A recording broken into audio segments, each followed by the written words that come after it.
Okay, so technical difficulty, stupid YouTube. I tried to film on YouTube and I had it in the portrait frame and my videos to the side. So now I have to re-record it on the regular camera.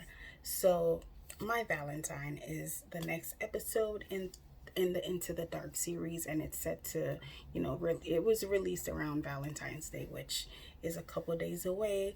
So there's three main characters: Valentine, Royal, and Treasure. So, backstory, Valentine and Royal met years prior, and they were like a musical duo. Like, she would sing and they both would write the songs. He was her manager and all, and all that stuff. So they were also in a relationship too. And some of the flashbacks were real lovey-dovey, and some was just like him being a monster. He was very abusive to her, mentally, physically, emotionally, everything. So she got tired of it and she broke up with him. So, but with him, they were tied together. Like, if they weren't going to be together, he wasn't going to work with her. And the thing is, what he did sneakingly was go behind her back and register all her music in his name.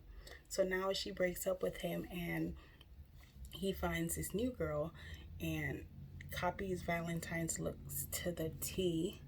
Even the sound, all she's doing is lip singing to the song. So now she's, this treasure girl. So now she's a big pop star and dating Royal and all of that. So now, 5 years after Valentine and Royal break up, she decides, she comes out of her, because she was very depressed and drinking, all of that. She comes out of her depression, she starts performing again, and everybody thinks she's a copycat now and copying Treasure, which they don't know that Treasure is actually copying her. Um, so Royal happens upon the bar. Well, not happens. He knows she was there, so he comes and he pays off the bartender to empty out the club so that he can have a word with her. So he does that, and his reason for coming there was basically to tell her, well, I need you to help me with a second album, because obviously the first album, she's done all the songs, she's toured, she's all of that. So now he needs her to record a second album so Treasure can live on. But she's like, no, hell no, you stole all my music, you talk bad about me and call me and all of this. So she's like, I'm not helping you at all. So he flips, starts killing everybody, kills her best friend, kills the bartender, and kills another dude. And in the end, what's her name? Valentine figures a way to flip it on him to where he confessed to being, in love with her and just using Treasure. So Treasure was like, not me. So she ends up killing Royal. And now Valentine thinks that her and Treasure are like little buddy buddy. And us watching, we've seen Treasure as this ditzy, dumb, I don't want to say blonde, she's not blonde. Ditzy and dumb and, unaware of what's going on. But turns out she was very aware of the whole situation. So she was like, so now are you going to help me record this song or not? And Valentine is like, hell no, I'm not going to help you. What do you mean? So she holds the knife to her and threatens her, and Valentine figures out a way to kill her, basically. So now she's able to take back her music and starts performing as herself. Well, she's performing as Treasure, performing as Valentine. So it's kind of weird, but she kind of, explains to everybody, I'm tired of this character, I'm gonna be myself, and blah blah blah. Comes out with new music, and that's where it ends. um Here's my opinion. I liked it for what it was, but if it were a separate movie, I don't think I would have liked it.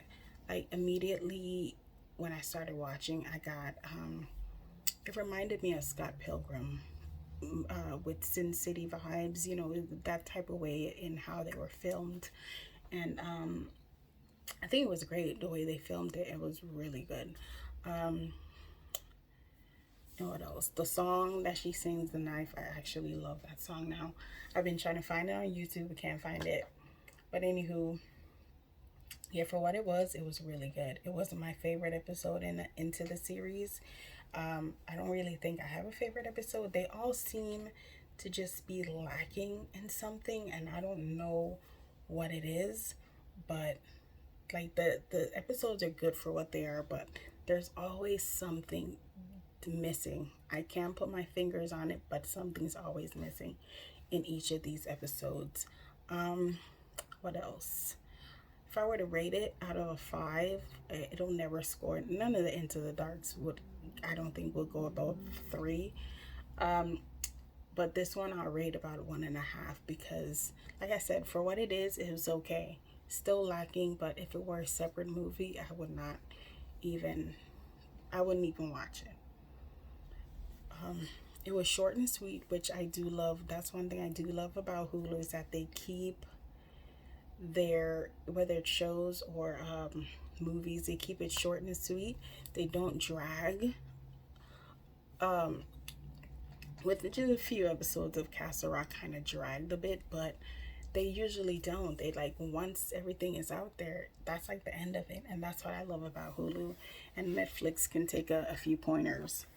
But anyways, yeah, if you're already into the series and stuff, I say watch it.